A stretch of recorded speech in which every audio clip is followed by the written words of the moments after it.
112 نفره کارمندان زموږ په زون کې وظیفه اجرا کوي. د ورځې 4000 نفرو نه پورې زموږ خدمات وړاندې کوو خپل هیوادوالو.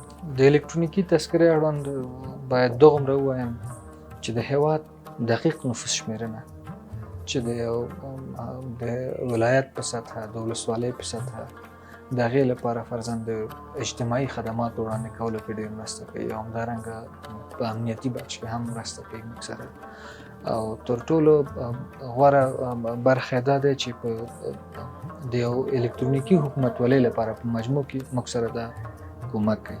به خاطر گرفتن تذکره الکترونیکی در زون مکرانیکونه به خاطر بایومتریک آمدیم که تذکره بگیریم، چون قبلا ما ثبت کردیم، امروز تاریخ به ما تعیین کرد آمدیم که بایومتریک کنیم. تذکره خوبیای زیادی داره، چرا که ما قبلا یک تذکره کاغذی داشتیم، اول کو خراب میشد، باز میرفتیم رو مصنع میگرفتیم، باز زور هم که میبردیم اینجا در پاسپورت به ما نمیاد برای تاییدی بکنیم، باز تاییدی میآوردیم پیش وکیل گذر و کوشه و تا بالا یک هفته دو هفته موقتی سرگردان بودیم. این تذکره ما خوبی داره که بعد از که ما از تاییدی و از جنجال و شیوه سربالش ما خلاص شیم دیگه، بتونیم یک پاسپورت آزادتر آسانتر بدون بایومتریک ما بگیریم.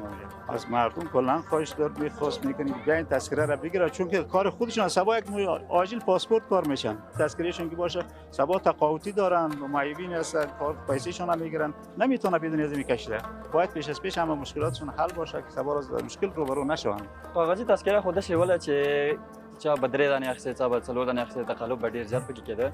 نو اوس د الکترونیکي تذکرو خوبي دا دی چې کولی شو یو خو ډېر په اسانۍ سره واخلو، بل دا چې پاسپورت ته موږ چې کله پاسپورت اخلو هغه کې موږ سره ډېر مرسته کوي. یا ویزا اخلو، ویزې لپاره به اول کاغذي تذکره ته ترجمه کوله، ورپسې به بیا هغه تاییدوله، بعد هغه نه به تا ته پاسپورت یا ویزا چې درکوله. نو اوس دا نه دغه ته تایید ته ضرورت لري او نه ترجمې ته ضرورت لري، فقط ورشه دسي پاسپورت دې واخله. نو په خاطر دغه خوبیانې دي چې ډېر زر اوس تذکره اخیستلی شي انسان. راغلی یم نوره د تذکرو دپاره مکرانیکونې ته اول ته، ځکه چې موږ ته ډېر مشکل و، پاسپورټ یې موږ ته په دې کاغذي تذکرو نه راکو او دغه نورو تذکرو باندې خو بس 10 دانې تذکرې هم جوړېدلې، خو موږ په دې تذکرو ډېر خوشحاله یو چې دغلته راغلي. دا مې په یو ورځ کې اخیستی ده تذکرې. اوس زموږ دپاره ډېر ښه شو، ځکه چې پاسپورټ هم موږ ته راکوي او اسانه مش کېږي هم نه، مشکلاتونه د نورو نه ښه شو او د نور ملکونو سره یې موږ سیالي هم برابره شوه، ځکه چې کاغذي وار یو به موږ پورې خندلې، د هغې نه خو دا تذکرې ښې دي. که چېرې یو نفر اپلای وکړي په یوه هفته کې کولی شي چې خپل الکترونیکي تذکره زموږ له مرکز څخه ترلاسه کړي. سیستم ورته نوبت ورکوي، نوبت کې راځي بایومټریک کېږي.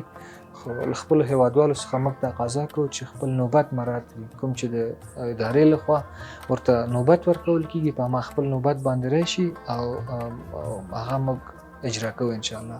دلته موږ هم په 2 شفټونو کې کار کوو. لومړی شفټ زموږ شروع کېږي له 7 بجو نه تر 12 بجو پورې، او دویم شفټ زموږ شروع کېږي د 12 بجو نه تر 15 بجو مازدیګر پورې. موږ دلته خپلو هیوادوالو ته خدمات وړاندې کوو. څرنګه چې تاسو ته معلومه ده، زما پیام خپلو هیوادوالو ته دا دی چې د کرونا 3مه څپه بیا هم زموږ هیوادوالو ته ورسېده او زموږ هیواد یې ونیو. نو هغه صحي موضوعات چې د وزارت صحت عامې لخوا موږ ته تاسو ته ورکړل شوي هغه مراعات کړي.